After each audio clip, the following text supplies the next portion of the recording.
sorry. Before that, I'll introduce our honorable guests. We have House Committee on Agriculture and Food Chairman and Quezon First District Representative Mark Enverga. Thank you.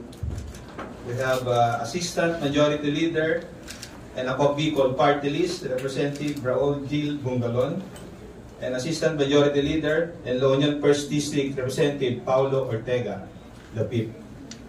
Chairman, you have the floor for your short opening remarks. Yes, sir. Go ahead, sir. Thank you very much to Sir Ryan. Good morning to our friends in the media. Thank you po sa pagkakataon na ako ay maimbitahan din po dito. Unahin ko po, babalita ko lang po sa ating lahat na natapos na po natin sa committee yung ating pong proposed measure.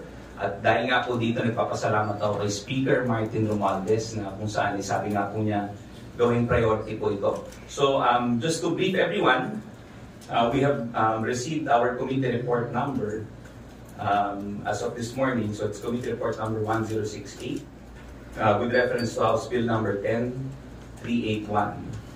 So with that, we hope by today or tomorrow we could start our plenary debates. Makakaasa po kasi tayo dito, just to give a brief background, if I may be permitted. So again, highlights of the bill are authorizing NFA to require registration of all grains warehouses, allows NFA to inspect warehouses to ensure compliance with standards of rice quality and supply.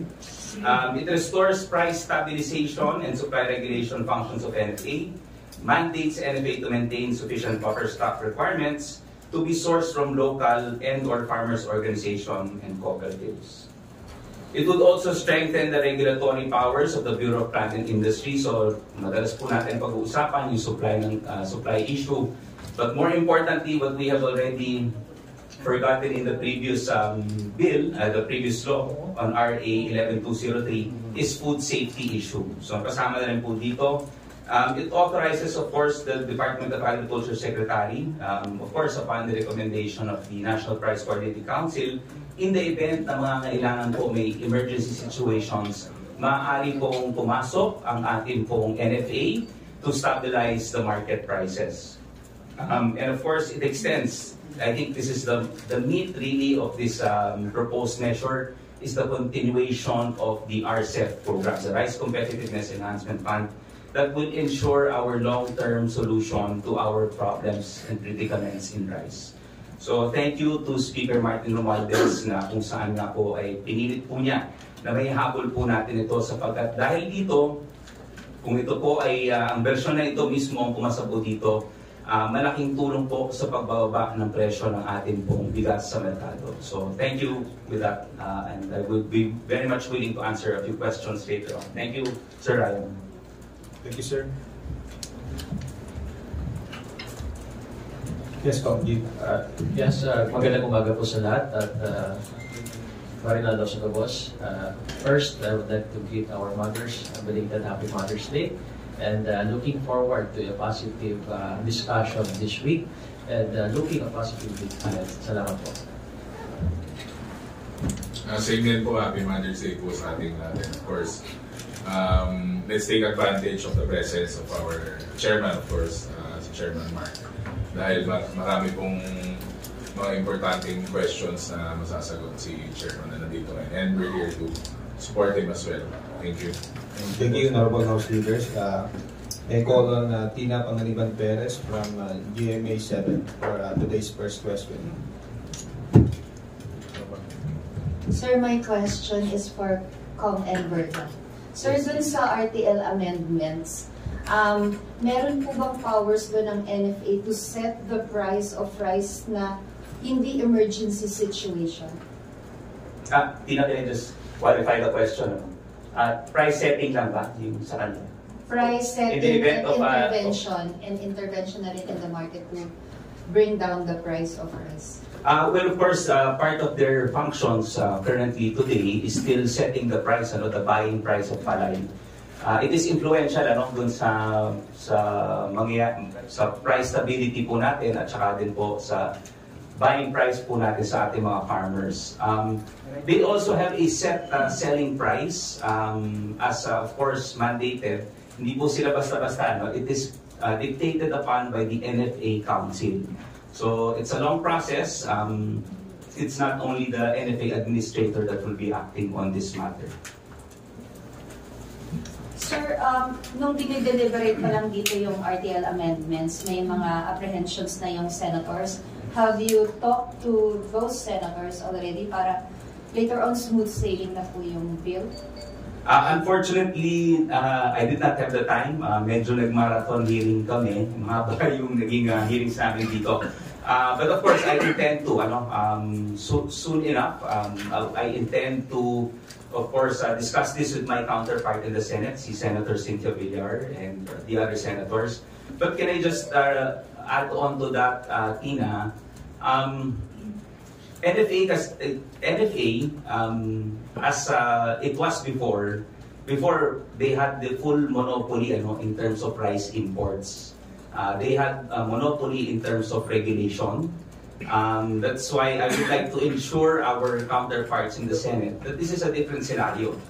In fact, very limited ang kanila magiging presence po rito in case of emergency situations, and importation is merely a last resort dito. So I hope sana naman na, I hope makita po yung version po na ipapasa po ng House para naman mas maging malinaw po sa kanila lahat. Thank you. Opo. So last na po, tuloy pa rin ang importation ng private sector, tama po, di ba? Yes, so we will still be liberalized yung pagpasok po ng bigas. Kaya very careful po tayo sa limited po ang market intervention ng gobyerno. Thank you, sir. Is your question related to RTL? Okay, go ahead, Big Sumintak from Net24. Kung Enverga, sir, just a quick follow-up dun sa question ni Tina. Sir, in case, kasi categorically, Senator Cynthia Villar nagsabi na i-oppose niya yung version niya, especially regarding the NFA, na ibalik yung kapangyarihan nila to regulate and magbenta ng bigas because of the issue of corruptions. So, anong last remedy ng Congress? Since PBBM is willing to certify as urgent bill, are you going to ask the help of the President? Well, of course, maganda siguro po talaga, as mentioned as part of the question of si Tina earlier, we want to brief the senators where we're coming from with this matter. Ako, unawa ko si Senator Cynthia Villar saan ang pinanggagalingan po niya dito. Totoo naman po, maraming issues. But again, sa atin po kasi, we know NFA has the technical know-how, the expertise. And siguro, baka overlook po rin natin dito is mahalaga dito kasi we are instilling monitoring, registration of all rice warehouses. So, I think mahalaga po ito. And I think NFA is the rightful agency or administration that would handle this matter, especially is a price stabilization function. So importation kasi, I think, na-mention kasi nila parating importation yung worry nila. And as I mentioned, importation would be the last resort. So we put in some stringent safeguard measures here, and we know for a fact that very powerful po yung NFA Council po dito, wherein they could stipulate also their own safeguard measures. So, well, it's a matter of paliwanagan na lang po, Sir Vic. But of course, paniwala po kami dito sa Kongreso na NFA po ay mahalaga po rito. But of course, with the stringent requirement that they will have to instill safeguard measures within the Department of Agriculture and NFA. Thank you. Magdadagdag lang ako ng konti dun sa sinabi ni Chairman Mark. I know may agam-agam kasi kaya nga po dadaan sa debates yan, saka dadaan sa proseso para masagot po yung mga tanong, hindi lang ng mga legislators, pati po masagot yung mga tanong ng pangkaraniwang tao. Pero syempre, we have to understand na kaya nga po nangyayari ito, kaya nga po nandiyan yung full support ng ating Pangulo kasi kailangan po talaga na may baba yung presyo ng ating bigas. And siguro for the Senate and of course also for the Congress, kaya nga po meron tayong oversight para makita rin po natin kung naipapatupad po ng tama yung mga pagbabago na ipapasok natin dito sa batas na to. Yun lang po. Thank you. Thank you. RTL related also. Go ahead, Vivian Gula from ABS-CBN. Clarification lang po, Kong. So, ang NFA po, pwede lang mag-sell ng bigas sa merkado kapag emergency situation. Ano po yung threshold para masabing emergency situation? Well, of course, nilagay po namin dito, no? It is to be determined by the National Price Coordinating Council, no? Under the Price Act.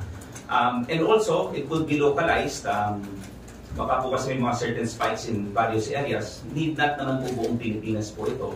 So again, we also gave it to the Local Price Coordinating Council, and again, as created by the Price Act. So we leave it up to them to determine if there is such an extraordinary or emergency situation sa pag-spike ng rice. But we detailed, Vivian, also yung lack of supply. Kunyari, there's a supply issue. And the consistent rise in prices or steady increased prices. So yun po yung mga dinagay po namin yung mga details.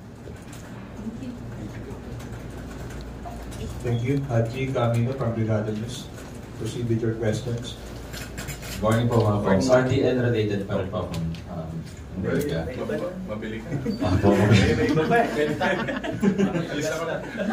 So, of course, as to not to preempt yung kung ano po yung mangyayari, or what happens if the Senate does not act on the similar measure to amend the RTL law?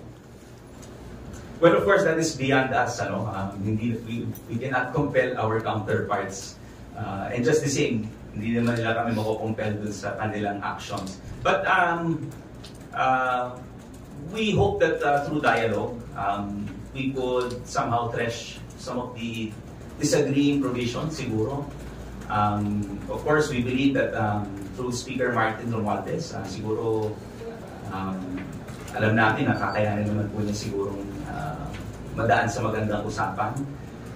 We hope also that the Presidential Legislative Liaison Office will also help us out to somehow get into an agreement. So we're hopeful na ganun po mangyari.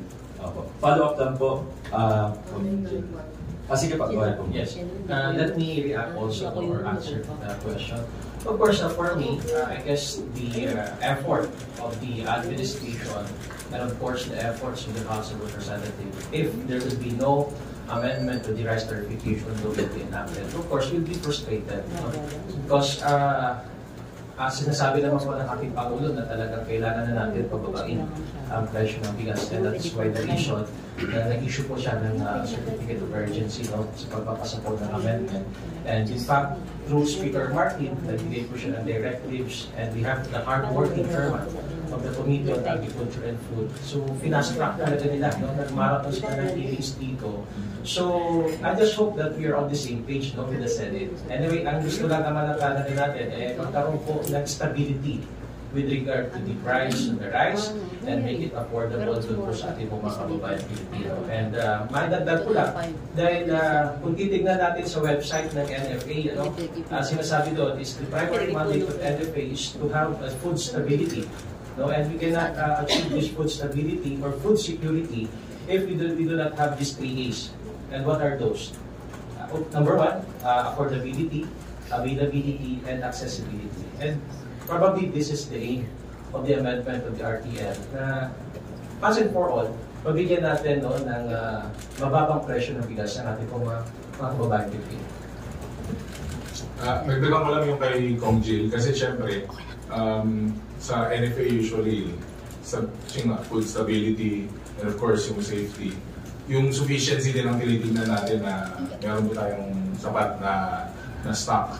Pero if you guys are pretty much familiar po sa mga interviews din naman ng Senate sa mga ibang senador, lahat po sila, yung mga interviews nila, sinasabi po nila ang mahal ng bigas, pababain yung presyo ng bigas, bakit ganito yung presyo ng bigas, anong gagawin natin sa presyo ng bigas, nagugutom ang tao. Pero we are already coming up with the solutions from the House of Representatives Kung yun po yung mga statements din nila, sa tingin ko, maintindihan nila po kung anong ginagawa natin dito sa pag-amend ng price tarification law. So, kung gano'n ang statement nyo sa media, gano'n ang sinasabi nila na gusto nila na ibaba ang presyo, gusto nila ng better options po sa mga mas nangangailan, then I don't see any reason bakit po hindi makikiisa yung ating mga senators na gawin to, kasi yun po ang statement nila sa mga tao. So, yun lang po. Thank you. One follow. Go ahead.